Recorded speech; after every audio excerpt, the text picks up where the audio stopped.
CCI పత్తి ధరను 10,000 రూపాయలకు పెంచి కొనుగోలు చేయాలని సిపిఐఎం రాష్ట్ర కమిటీ సభ్యులు బండారు రవికుమార్ డిమాండ్ చేశారు. ఆదిలాబాద్లోని పార్టీ కార్యాలయంలో పార్టీ నాయకులతో కలిసి మీడియాతో మాట్లాడారు.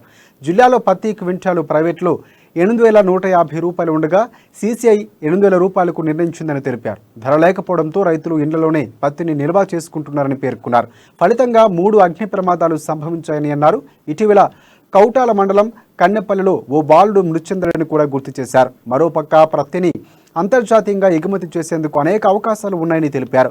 కేంద్రం మేల్కొని రైతులకు మేలు చేసేలా మంచి ధర చెల్లించాలని అన్నారు.